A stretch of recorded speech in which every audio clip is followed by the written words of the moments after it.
Hello दोस्तों, नमस्कार। स्वागत है आप सभी का हमारे यूट्यूब चैनल बोर्ड अभ्यास पर। जैसा कि हम लोगों की सीरीज चल रही है और उसमें हम लोगों ने डिस्कस किया था कल पिछले वीडियो में कोऑर्डिनेट्स के कॉन्सेप्ट, है ना, कोऑर्डिनेट ज्योमेट्री के कॉन्सेप्ट्स। आज हम लोग डिस्कस करेंगे PYQs, जो प्रीवियसली आए हुए क्वेश्चंस हैं और जो आने की पॉसिबिलिटीज़ बहुत ज़्यादा हैं। ऐसे क्वेश्चंस आज हम लोग डिस्कस करेंगे।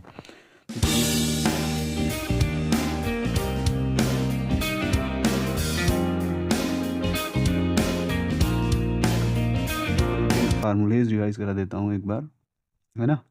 तो कल हम लोगों ने क्या पढ़ा था? एक पढ़ा था डिस्टेंस फार्मूला, है ना।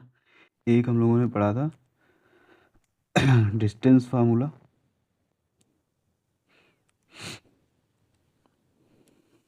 ओके। डिस्टेंस फार्मूला क्या होता था? D is equal to square root of x2 minus x1 का whole square plus y2 minus y1 का होल स्क्वायर। ये हम लोगों ने पढ़ा था फार्मूला, ठीक है। एक दूसरा फार्मूला हम लोगों ने पढ़ा था सेक्शन फार्मूला। जब कोई लाइन ये है AB, है ना, इस पे कोई पॉइंट C है, तो ये M1 रेशियो M2 में इस लाइन को डिवाइड कर रहा है, सपोज, है ना। तो हम लोगों ने क्या पढ़ा था? इस C के कोऑर्डिनेट्स क्या होंगे? M1 x2 plus M2 x1 अपान M1 प्लस M2, है ना, कामा M1 y2 plus M2 y1 अपान M1 प्लस M2, है ना। तो ये तो हम लोगों ने कल फार्मूले पढ़ लिए थे और इसी से एक मिड पॉइंट का फार्मूला भी आया था। मिड पॉइंट का फार्मूला क्या था? x1 प्लस x2 अपान 2 कामा y1 प्लस y2 अपान 2, ठीक है।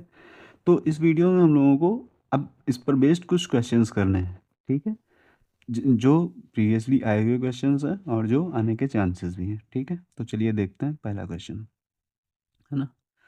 जैसे पहला क्वेश्चन ये CBSE 2014 में पूछा गया क्वेश्चन है कि ABCD एक रेक्टेंगल है whose three vertices are BCD, then length of its one diagonal। अब जैसा कि ये इसमें दिया गया है कि ये क्या है? एक रेक्टेंगल है ना। ये एक रेक्टेंगल है, तो रेक्टेंगल की प्रॉपर्टीज हम लोगों को क्या पता है? ये एक रेक्टेंगल है तो अपोजिट साइड्स इक्वल होती हैं, प्लस डायगोनल्स भी इसके क्या होते हैं? इक्वल होते हैं, है ना। तो दोनों डायगोनल्स इक्वल होंगे। तो लेंथ ऑफ वन डायगोनल पूछा गया है, तो वन डायगोनल, अब हमें यहाँ पे ए का वर्टेक्स नहीं पता है, ए के पॉइंट्स हमें नहीं पता है, कोई बात नहीं, उसकी ज़रूरत ही नहीं है हमें। हमें बी पता है, बी कितना है? 4, 0।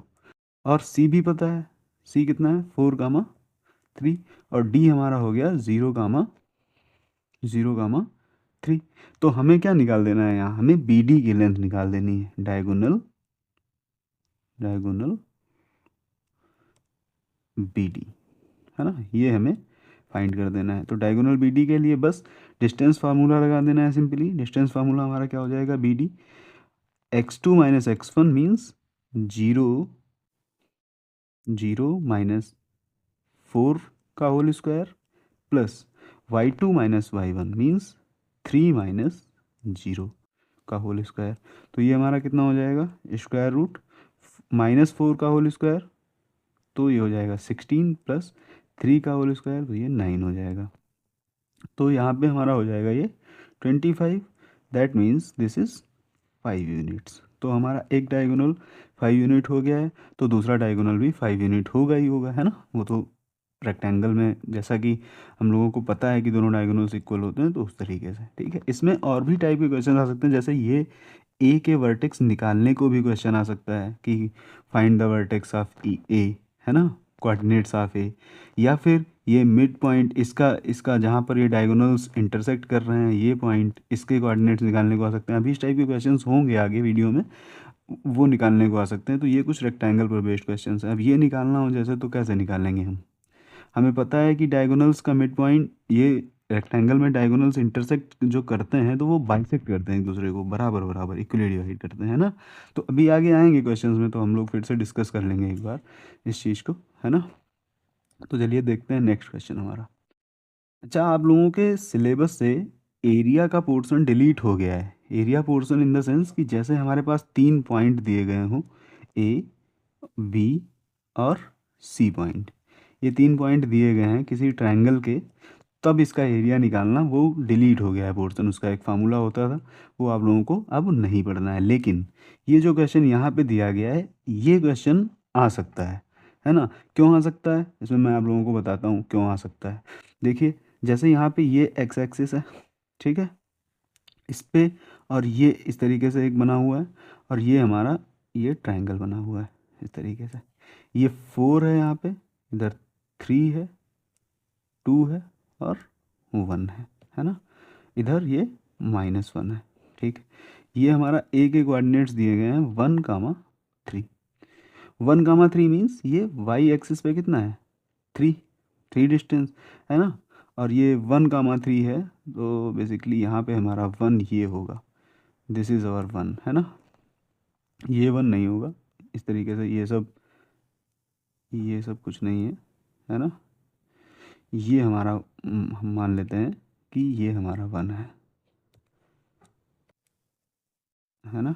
दिस इज़ 1 और ये 4 है। बस नॉर्मली मैं लिख देता हूँ बस, बाकी ज़्यादा स्केल में फिगर मैंने नहीं बनाया है ना। तो इसका एरिया निकालेंगे कैसे।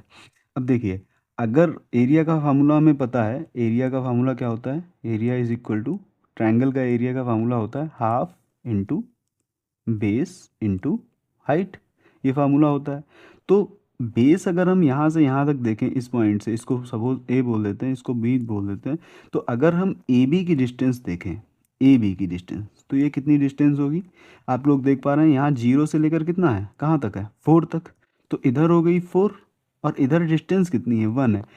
मैग्नीट्यूड 1 ही है ना, माइनस में है वो कोई बात नहीं, बट डिस्टेंस कितनी है, डिस्टेंस कभी माइनस में थोड़ी होती है, वो तो 1 है ना। तो 1 और 4, तो हमारा बेस कितना हो गया है यहाँ पे, 5 हो गया है, बेस हमारा हो गया है यहाँ पे 5 हो गया है बेस। और हाइट कितनी है, हाइट यहाँ से यहाँ तक, ये जो एक वर्टेक्स से जो परपेंडिकुलर डाला जाता है बेस पे, वही तो हाइट होती है। तो हमारा हाइट कितनी हो गई यहाँ पे, वाई एक्सिस पे कितनी डिस्टेंस है, ये 3 डिस्टेंस है। तो 3 हमारी क्या हो गई, हाइट हो गई है ना। तो ये हमारा कितना हो गया, 5 3 ज़ा 15/2। तो 15/2 मीन्स दिस इज 7.5। अगर हम इसको सॉल्व करेंगे तो 7.5 स्क्वायर यूनिट, एरिया की यूनिट हमेशा स्क्वायर में होती है, तो ये हो जाएगा हमारा 7/5 स्क्वायर यूनिट्स, ठीक है। तो एरिया कितनी हो जाएगी, इसमें ऑप्शंस दिए गए, तो ये ऑप्शन हमारा करेक्ट हो जाएगा, option number C is the correct answer, ठीक है। तो इस टाइप के क्वेश्चन आ सकते हैं। हाँ, ये क्वेश्चन नहीं आ सकता ना, जैसे यहाँ पे जहाँ पे फिगर नहीं गिवन है और डायरेक्ट इस तरीके से गिवन है, वो आपके सिलेबस में हट चुका है, अब वो नहीं आएगा। लेकिन ये क्वेश्चन आ सकता है, तो आप लोग सीधा ये नहीं कि एरिया देख कर कैसे बोल देंगे कि नहीं आएगा, है ना। देखना पड़ेगा कि क्वेश्चन कैसा है, तो उसमें आ भी सकता है और नहीं भी आ सकता है, ठीक है। चलिए नेक्स्ट क्वेश्चन देखते हैं। अब जैसे इसमें इस स्लाइड में 2 क्वेश्चंस हैं, तो मैं दोनों को ही कराने की कोशिश करता हूँ, है ना। देखिए, पहला क्वेश्चन दिया गया है कि एक लाइन हमारे पास है ए बी, है ना, और पी और क्यू के कोऑर्डिनेट्स दिए गए हैं। मैं यहाँ पे एक फिगर बना लेता हूँ, है ना। ये ए है, ये बी है, और ये पी पॉइंट है, this point is, wait, this point is P, this point is Q, ठीक है। पी के कोऑर्डिनेट्स दिए गए हैं हमें, पी के कोऑर्डिनेट्स क्या दिए गए हैं, 5, -3, और क्यू के कोऑर्डिनेट्स दिए गए हैं 3, वाई, और ए का कोऑर्डिनेट भी दिया गया है 7, -2, और बी का कोऑर्डिनेट क्या दिया गया है 1, -5। अब यहाँ पे ये बोला है कि P and Q are trisections, are the points of trisection. Trisection क्या मतलब हुआ, ट्राई सेक्शन का क्या मतलब हो गया कि अगर हम देखें, ये इक्वल पार्ट में, 3 इक्वल पार्ट में डिवाइड कर रहे हैं पी क्यू पॉइंट्स, है ना। ए पी पी क्यू, यहाँ पे ए पी जो है वो पी क्यू के बराबर है, और पी क्यू जो है वो क्यू बी के बराबर है। मीन्स अगर हम देखें तो ए पी रेशियो, अगर हम A P ratio P B देखें तो ये कितना हो जाएगा हमारा, कितना हो जाएगा 1:2 हो जाएगा। टोटल 3 पार्ट्स हैं, 1 पार्ट इधर है, 2 पार्ट इधर है। इसी तरीके से अगर हम देखें तो ए क्यू रेशियो क्यू बी ये कितना हो जाएगा, ये हो जाएगा 2:1 हो जाएगा। तो हमें यहाँ पे फाइंड क्या करना है, हमें y की वैल्यू फाइंड करनी है। तो y हमें पता है q में है, तो हम ये वाला अपना यूज़ करते हैं, ए क्यू और क्यू बी को यूज़ करते हैं, है ना, ए क्यू और क्यू बी को यूज़ करते हैं, है ना, ए क्यू क्यू बी। तो ये हमारा M1 हो गया और ये हमारा M2 हो गया, ठीक है। ये M1 हो गया है और ये M2 हो गया है, ठीक है। ये अब इसमें हम A को मान लेते हैं x1 y1, ये पॉइंट्स हो गए, और ये पॉइंट हमारे हो गए x2 y2, ये कोऑर्डिनेट है ना। अब हमें क्या करना है, सीधा अपना सिंपल वही डिस्टेंस फार्मूला अप्लाई कर देना है। तो डिस्टेंस फार्मूला अप्लाई कर देते हैं, सॉरी डिस्टेंस फार्मूला नहीं, सेक्शन फार्मूला यहाँ पे अप्लाई करेंगे तभी, है ना। तो क्यू के कोऑर्डिनेट्स हम कैसे निकालें, क्या होता है फार्मूला, m1 x2, लिख देता हूँ मैं एक बार फिर से, m1 x2 plus m2 x1 अपान m1 प्लस m2, ठीक है, कामा m1 y2 plus m2 y1 अपान m1 प्लस m2, ठीक है। ये हो गया। इसमें हम सारी वैल्यूज़ पुट कर लेते हैं। ये कोऑर्डिनेट्स हमारे किसके आएंगे, क्यू के आएंगे, और क्यू के पॉइंट्स, क्यू के कोऑर्डिनेट्स ऑलरेडी हम लोगों को दे रखे हैं 3 गामा वाई, ठीक है। तो देखिए, तो यहाँ से हम केवल, हमें ये कैलकुलेट करना है ये वाला पोर्शन, क्योंकि हमें क्या चाहिए, y चाहिए। तो हम y इज इक्वल टू सीधा क्या लिखेंगे, यही m1 y2, वैल्यूज़ पुट करते हैं। m1 हमारा कितना है 2 इंटू y2, y2 हमने किसको माना है, y2 -5, तो y2 हमारा हो गया -5 प्लस m2 कितना है हमारा 1 है, इंटू y1 कितना है -2, है ना, y1 -2 है, अपान में m1 प्लस m2 कर देंगे तो 1 + 2 ये हो जाएगा 3।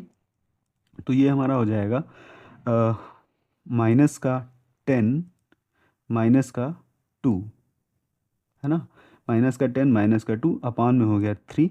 तो ये हो जाएगा -12/3, -12/3 विल इक्वल टू -4, है ना। तो बस सिंपल सा हमारा -4 यहाँ पे आंसर आ जाएगा। इसमें हमें पूरी कैलकुलेशन करने की ज़रूरत नहीं है, इस पार्ट की हमें कोई आवश्यकता ही नहीं है, तो इसको हमें निकालना नहीं है। सीधा हमें क्या ज़रूरत है, ऑर्डिनेट चाहिए हमें, ऑर्डिनेट क्यू का ऑर्डिनेट। तो क्यू का ऑर्डिनेट क्या था, वाई था, वाई हमने डायरेक्टली इस ऑर्डिनेट से कैलकुलेट कर लिया है, और इस तरीके से -4 आंसर आ गया है, ठीक है। तो आई होप आप लोगों को ये क्लियर है। तो नेक्स्ट क्वेश्चन देखते हैं। चलिए, नेक्स्ट क्वेश्चन क्या है, the point P which divides the line, मैं यहाँ पे इसकी नंबरिंग कर देता हूँ, दिस दिस इज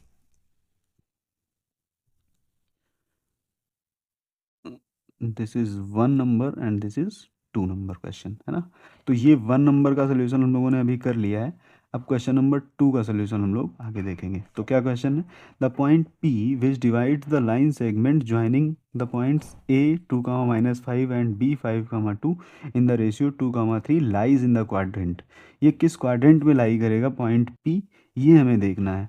तो मैंने शायद कल आप लोगों को बताया था या नहीं बताया था, मैं एक बार फिर से बता देता हूँ आप लोगों को। देखिए, कोई भी पॉइंट, जैसे ये हमारे क्वाड्रेंट हैं, ये first quadrant, second quadrant, third quadrant, ये तो मैंने बताया था, ये फर्स्ट क्वाड्रेंट, ये सेकंड, और ये थर्ड हो गया हमारा, और ये फोर्थ हो गया। अब हमें यहाँ पे देखना होता है कि जैसे यहाँ पे जो पॉइंट हमारा आएगा, यहाँ पे एब्सिसा और ऑर्डिनेट दोनों ही क्या होंगे, पॉजिटिव होंगे, ठीक है, दोनों ही पॉजिटिव होंगे, ये हमें पता है, क्योंकि एक्स एक्सिस इधर पॉजिटिव नंबर्स होते हैं और इधर निगेटिव नंबर्स होते हैं, इधर इधर सॉरी वाई एक्सिस पे इधर पॉजिटिव नंबर्स होते हैं। अच्छा, इधर क्या है, इधर एक्स एक्सिस से निगेटिव नंबर्स और वाई के तो पॉजिटिव ही रहेंगे, तो इधर जो भी हमारा कोऑर्डिनेट्स आएगा वो इस तरीके से आएगा, माइनस प्लस, और इधर दोनों क्या रहते हैं, प्लस प्लस रहते हैं, ठीक है। अच्छा, थर्ड क्वाड्रेंट में जो होता है वो दोनों ही माइनस और माइनस ही रहते हैं, और फोर्थ क्वाड्रेंट में क्या है, हमारा एक्स तो पॉजिटिव हो जाता है लेकिन वाई निगेटिव हो जाता है। तो ये बात हम लोगों को ध्यान रखनी है इस क्वेश्चन के लिए। देखिए, क्वेश्चन क्या है, क्वेश्चन है हमारा कि कोई इसका इन पॉइंट्स का हमें निकालना है, पी कोऑर्डिनेट निकालना है। रेशियो दिया गया है 2:3, है ना। तो रेशियो दिया गया है 2:3, तो ये हमें दिया गया है M1:M2, यहाँ पे मान लेते हैं, है ना। ये M1:M2 गिवन है, और पॉइंट हमारे दिए गए हैं, ए पॉइंट दिया गया है 2, -5। ये एक काम, ये अलग क्वेश्चन है और ये अलग क्वेश्चन है, 2, -5, और बी पॉइंट हमारे पास दिया गया है 5, 2, है ना। तो ये x1 y1 और ये x2 y2, ये 2 पॉइंट्स हैं, ठीक है। अब देखते हैं, अब इससे हम अपना p का पहले कोऑर्डिनेट निकाल देते हैं, फिर उसके बाद देख लेंगे ये जो हमने अभी बताया ना, इससे देख लेंगे कि ये किस कोऑर्डिनेट में लाई करेगा। तो p के कोऑर्डिनेट्स हम निकालने की कोशिश करते हैं। कैसे निकालें, वही फार्मूला m1x2, अब मैं फार्मूला नहीं लिख रहा हूँ, ऊपर लिखा हुआ है, आप लोग देख लेंगे। m1x2 means 2 × 5, 2 × 5 plus m2x1 3 × 2 upon m1 + m2 means 2 + 3, कामा, है ना। m1y2 means 2 × 2 plus m2y1 means 3 × y1 कितना है हमारा, -5 अपॉन m1 + m2 2 + 3। तो ये हमारा क्या हो जाएगा, p 5 × 2 = 10 प्लस 3 × 2 = 6 अपॉन 5, कामा, इधर हो जाएगा 4 -15/5। तो ये हमारा सॉल्व करने पे आ रहा है 16/5, कामा माइनस का 11/5।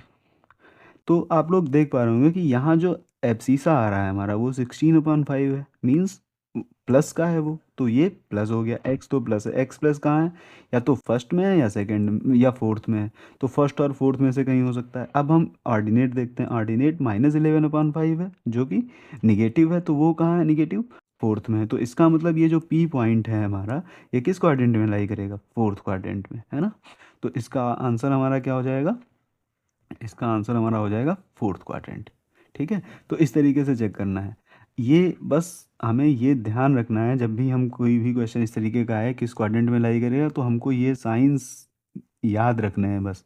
फर्स्ट क्वाड्रेंट में दोनों पॉजिटिव, सेकंड में माइनस प्लस, थर्ड में माइनस माइनस, और फोर्थ में प्लस माइनस, ठीक है। तो चलिए नेक्स्ट क्वेश्चन पे चलते हैं। नेक्स्ट क्वेश्चन क्या है, इसमें 3 क्वेश्चन है, मैं सबसे पहले इनकी नंबरिंग कर देता हूँ। ये 1 है, ये 2 है, और ये 3 है। तो सबसे पहले हम 1 का सोल्यूशन देख लेते हैं। 1 का सोल्यूशन क्या है, देखते हैं 1 क्वेश्चन क्या है, पहले पढ़ते हैं, है ना। If 2, p is the mid point of the line segment joining point A B, और तो वैल्यू p की फाइंड करनी, वेरी सिंपल क्वेश्चन। बस a के कोऑर्डिनेट्स दिए गए हैं 6, -5, और b के कोऑर्डिनेट्स दिए गए हैं -2, -11। तो ये x1 हो गया, ये हमारा y1 हो गया, ये x2 हो गया, और ये y2 हो गया। मिड पॉइंट का फार्मूला क्या होता है, मिड पॉइंट के लिए कोऑर्डिनेट्स का फार्मूला क्या होता है, x1 + x2/2, y1 + y2/2, है ना। तो x1 + x2/2 में जब हम वैल्यू पुट करेंगे, तो x1 + x2 means 6 - 2, plus minus minus हो जाएगा, 6 - 2/2, y1 + y2, तो -5 + 11/2, है ना। तो ये कितना हो गया, 2, 4/2, 2 हो जाएगा, -5 + 11 कितना हो जाएगा, 6/2, तो हो जाएगा 3। तो हमारा पॉइंट क्या आ जाएगा, 2, 3। अब हमें पॉइंट ऑलरेडी गिवन क्या है, पी पॉइंट हमें गिवन है, पी इज़ द पॉइंट 2, 3, है ना, 2, 3। तो 2 तो ठीक है, 2, p पॉइंट गिवन है, और हमने कैलकुलेट कर लिया है 2, 3, तो p की वैल्यू हमें यहाँ से कितनी मिल जाएगी, 3, है ना। तो बस यही p = 3 आंसर हो गया इस क्वेश्चन का। वेरी सिंपल क्वेश्चन, बस मिड पॉइंट का फार्मूला लगा देना है ना। नेक्स्ट क्वेश्चन क्या है, ये हो गया हमारा फर्स्ट क्वेश्चन इसका, ठीक है।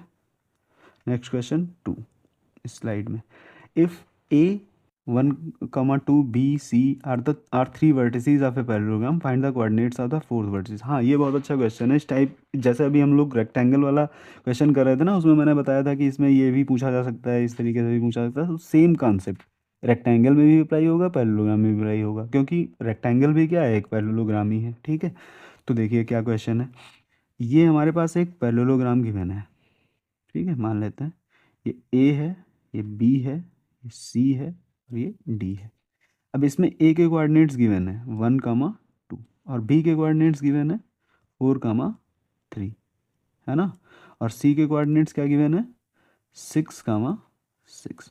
और हमें निकालना क्या है, हमें कैलकुलेट करना है डी के पॉइंट्स। तो डी के पॉइंट्स हम सपोज मान लेते हैं x, y है हमारे। ठीक है, डी के कोऑर्डिनेट्स हमने x, y लेट कर लिए। अब पैरेललोग्राम की प्रॉपर्टीज समझनी है। अगर हम डायगोनल्स को ज्वाइन करते हैं, ठीक है, ए सी हमने ज्वाइन कर दिया और बी डी ज्वाइन कर दिया, तो ये जो पॉइंट है जहाँ पर ये दोनों इंटरसेक्ट करते हैं एक दूसरे को, जहाँ पर ये दोनों मिलते हैं, वो हमारा पॉइंट जो होता है वो पॉइंट ऑफ इंटरसेक्शन होता है। और ये डायगोनल्स एक दूसरे को बाइसेक्ट करते हैं, means O A is equal to O C and O D is equal to O B. Basically O क्या है, ए सी का मिड पॉइंट है और बी डी का भी मिड पॉइंट है। तो बस हमें यही बात, यही कॉन्सेप्ट यूज करना है कि बस मिड पॉइंट। ठीक है, तो देखिए ए सी का मिड पॉइंट, तो सबसे पहले हम यहाँ से कैलकुलेट कर लेंगे mid point of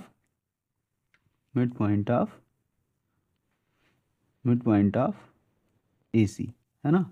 mid point of A C, mid point of A C क्या हो जाएगा, ओ के कोऑर्डिनेट्स ही आएंगे, है ना। 1 + 6/2 कामा 2 + 6/2। ठीक है, तो ये मिड पॉइंट्स हमारे क्या हो जाएंगे, इनको अगर हम कैलकुलेट करेंगे तो ये हो जाएगा हमारा 7/2 कामा 8/2। ठीक है, या फिर ये हो जाएगा 7/2 कामा 4। तो ये हमारा हो गया मिड पॉइंट। मिड पॉइंट के कोऑर्डिनेट्स क्या मिल गए हमको, ओ के, कि 7/2 कामा 4। ठीक है, अब अच्छा मिड पॉइंट तो ये डीबी का भी है, तो डीबी का मिड पॉइंट भी यही होना चाहिए, हम इक्वेट करा देंगे दोनों को, है ना। देखिए डीबी का मिड पॉइंट यही होगा 7/2 कामा 4 ही होगा। और ये किसके इक्वल होगा, अगर हम इससे कोऑर्डिनेट अपना बी और डी से लिखना चाहें तो क्या होगा, x + 4/2 कामा y + 3/2, है ना। तो बस इनको इक्वेट करा देंगे तो हमें क्या मिल जाएगा, x + 4/2 is equal to 7/2।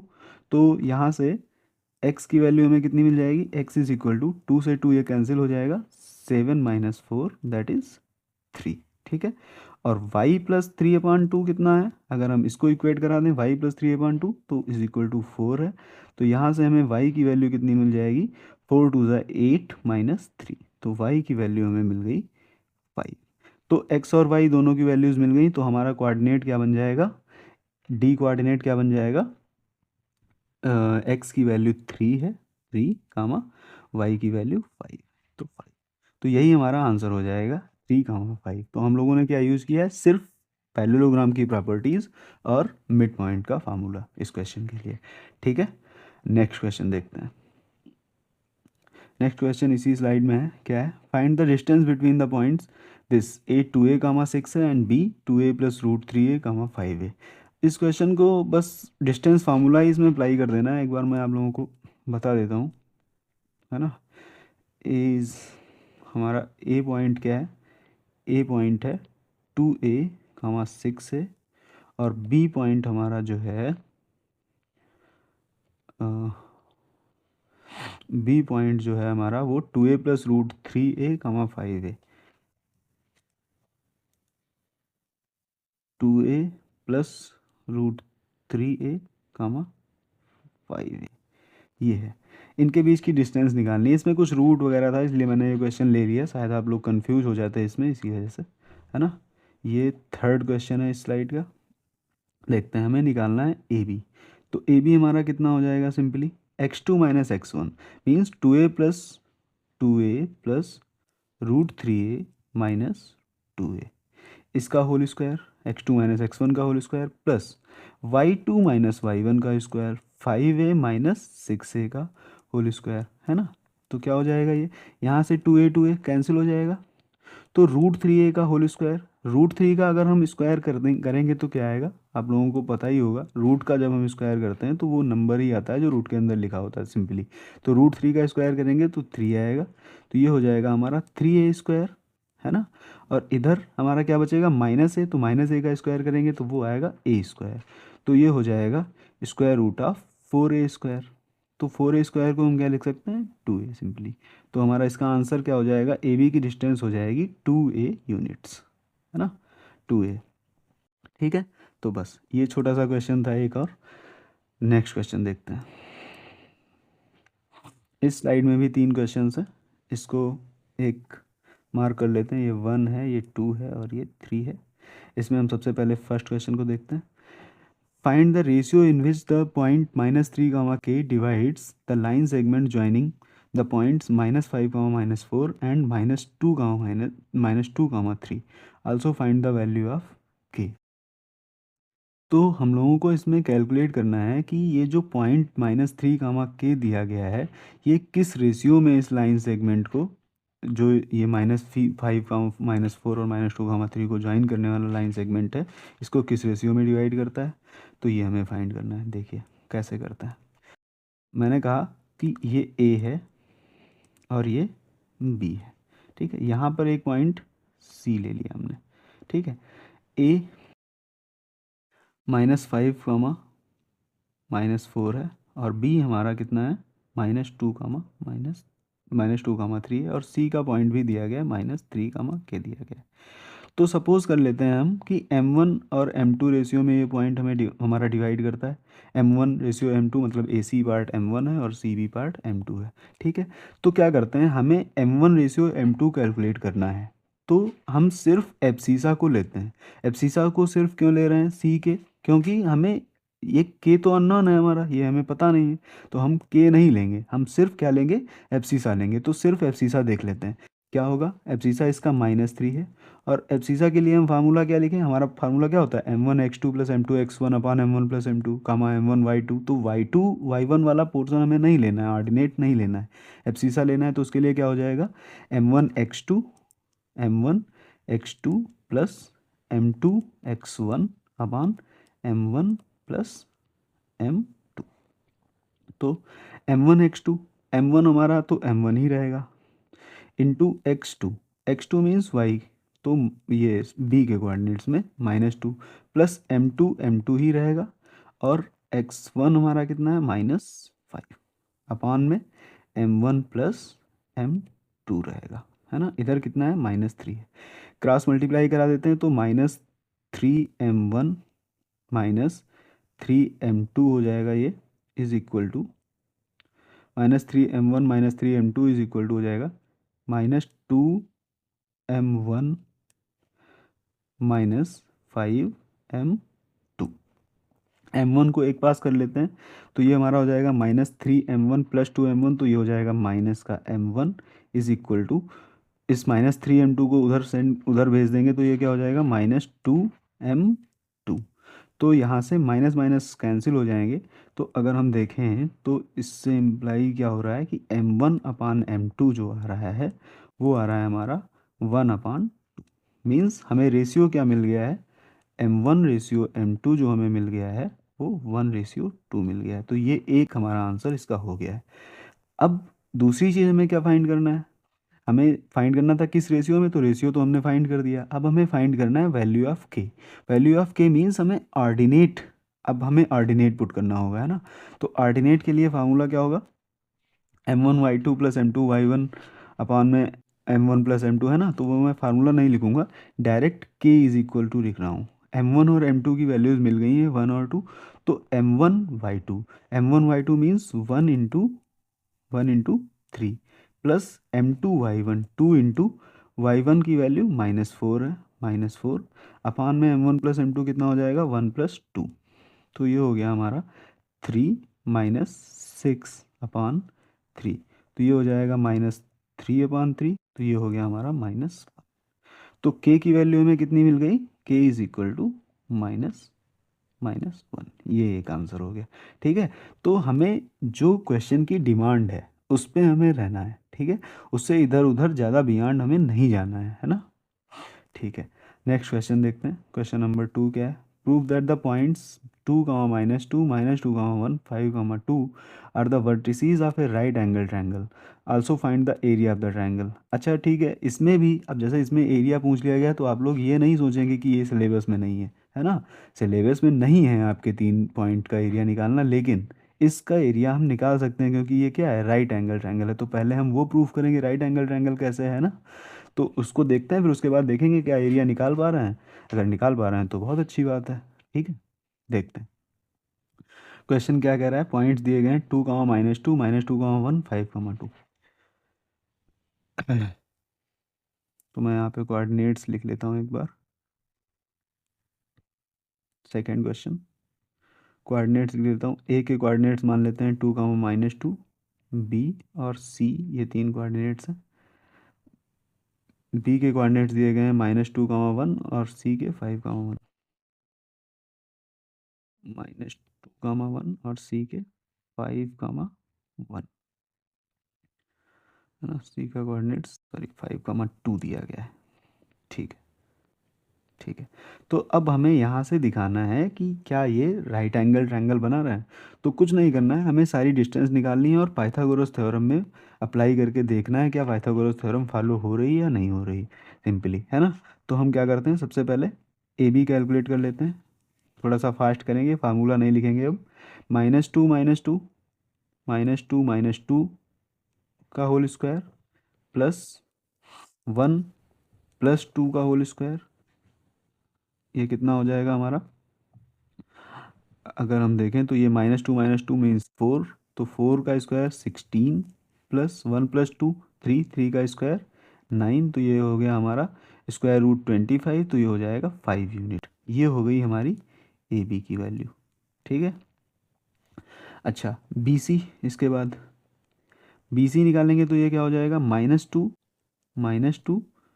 Sorry minus weight -2 -5 कर लें या 5 + 2 कर लें, वो एक ही बात आएगी, आना 7 ही है ना।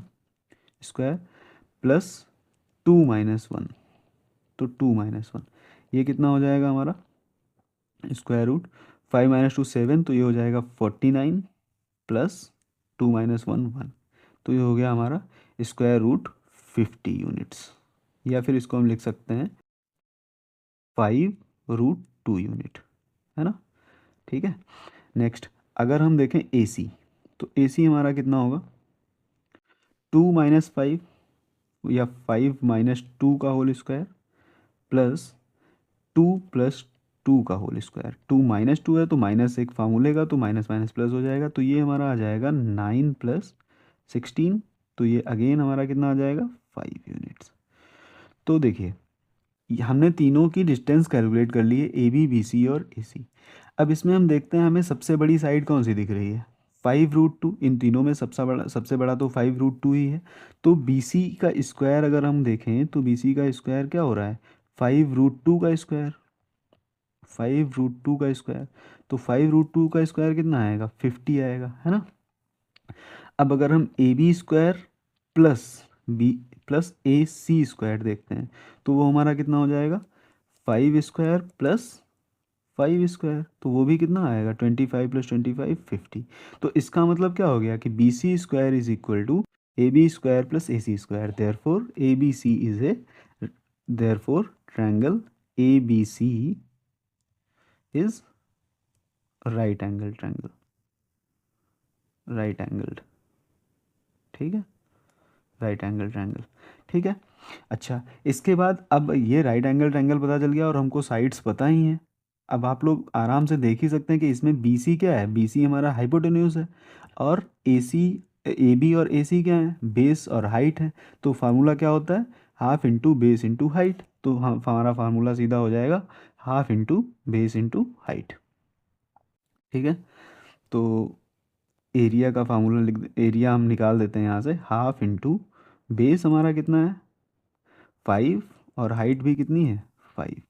ठीक है, तो ये हो जाएगा 25/2, दैट इज 12.5 स्क्वायर यूनिट। ये क्वेश्चन हमारा हो गया। ठीक है। इसके बाद इस स्लाइड में जो तीसरा क्वेश्चन है, तीसरा क्वेश्चन ये कह रहा है कि find the ratio in which y axis divides the line segment joining A5, -6 and B-1, -4। Also find the coordinates of the point of division. ठीक है, तो देखिए इसमें वाई एक्सिस जो है वो इन दो पॉइंट्स को किस रेशियो में डिवाइड कर रही है, ये हमको फाइंड करना है। तो सबसे पहले हमको ये समझना होगा कि वाई एक्सिस जो डिवाइड कर रही है उसको हम फाइंड करें कैसे, है ना। देखिए मैं आपको समझाता हूँ पहले तो। ठीक है, इस ये है थर्ड क्वेश्चन हम लोगों का। ठीक, देखिए ये वाई एक्सिस है, ये एक्स एक्सिस है। ठीक है, एक्स ये वाई हो गया। अगर हम ये कोई लाइन है, एक पॉइंट ये ए है और ये पॉइंट सपोज बी है। ठीक है, तो ये अगर ये जो पॉइंट है ये वाई एक्सिस पे है, तो यही हमें पूछना है, यही हमें कोऑर्डिनेट यहाँ फाइंड करना है। ठीक है, ये पॉइंट होगा क्या। अच्छा ये पॉइंट क्या होगा, वाई एक्सिस में हमें पता है कि क्या होता है, एब्सिसा ज़ीरो होता है, मीन्स एक्स जीरो हो जाएगा और ये कुछ कोई नंबर होगा, मान लेते हैं वेरिएबल कोई वाई मान लेते हैं, है ना। तो हमें बेसिकली ये सी के कोऑर्डिनेट्स निकालने हैं। ठीक है, और ये सी जो है ये किस रेशियो में इसको डिवाइड कर रहा है, मीन्स M1/M2 हमें फाइंड करना है। ठीक है, तो बस इतनी बात आप लोगों को समझ में आ गई होगी। अब ये क्वेश्चन आसान हो जाएगा। ठीक है, बाकी मैं सब इरेज कर देता हूँ, बस इतने ही फिगर की हमको ज़रूरत है। ठीक है, इसमें हम ए और बी के पॉइंट्स देख लेते हैं एक बार। एक का पॉइंट 5, -6, -1, -4। 5, -6 और बी का पॉइंट दिया गया -1, -4। अब अगेन इसमें हमने M1/M2 में लेट कर रखा है, मान रखा है हमने।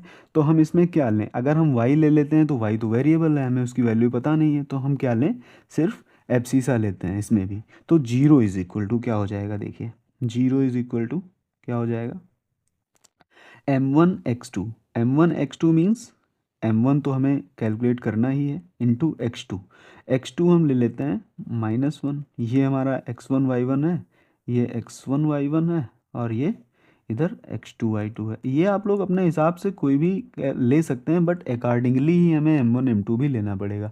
जिधर हम x1y1 ले रहे हैं उधर ही M1 ले, और जिधर x2y2 ले रहे हैं उधर M2 लेना है उस पोर्शन की तरफ, है ना। तो बस इतना ध्यान रखना है, बाकी इनको चेंज कर सकते हैं, उसमें कोई ऐसी दिक्कत है नहीं। ठीक है, प्लस M2 x1 कितना है, 5 है, अपान में हमारा दिया गया है M1 + M। ठीक है, तो अगर हम M1 M2 को इधर भेज देंगे तो वो तो जीरो में हो जाएगा, तो सब जीरो हो जाएगा। तो 0 क्या बन रहा है हमारा, -M1 + 5M2। अब इस M1 को इधर भेज देते हैं तो M1 हो गया हमारा = 5M2 बचेगा, 5M2। तो M1/M2 कितना हो जाएगा, 5/1। तो हमारा जो हमें फाइंड करना था रेशियो क्या आ गया, M1/M2 = 5/1। अच्छा, M1/M2 5/1 आ गया। अब हमें क्या निकाल देना है, ऑर्डिनेट निकाल देना है, क्योंकि ये पॉइंट भी पूछा गया है। पॉइंट सी कैसे निकालेंगे ना, तो y मतलब ordinate. Ordinate means M1y2। M1 की वैल्यू हमें पता चल चुकी है 5, तो 5 इंटू कितना, -4 प्लस M2y1। M2 1 है और y1 कितना है, -6, अपान में M1 + M2 5 + 1 कितना हो जाएगा, ये हो गया -20 और -6/6। ठीक है, -20, 5 4 ज़ा 20, -6, है ना। तो ये हो जाएगा -26/6, ये हो जाएगा 3, जाएगा 13, 2 से कैंसिल कर देंगे तो हमारी y की वैल्यू आ गई है -13/3। तो जो हमारा c के कोऑर्डिनेट क्या हो जाएंगे, 0, -13/3। ठीक है, तो ये हमें पता है y एक्सिस पे है ही है, हम लोगों ने अभी अभी ऊपर समझा था। ठीक है, तो ये कोऑर्डिनेट हमें फाइंड करना था और रेशियो फाइंड करना था, दोनों चीज़ें हमने फाइंड कर ली हैं। एक ये आंसर है और एक ये आंसर है। ठीक है, नेक्स्ट क्वेश्चन देखते हैं। ओके, तो इस वीडियो में अब हम लोगों ने लगभग 10 से 12-13 क्वेश्चंस डिस्कस किए हैं। ठीक है, इसका मैं एक थर्ड पार्ट भी बना दूंगा, इसमें भी बहुत सारे क्वेश्चंस बाकी रह गए हैं। ठीक है, तो चलिए, थैंक यू सो मच।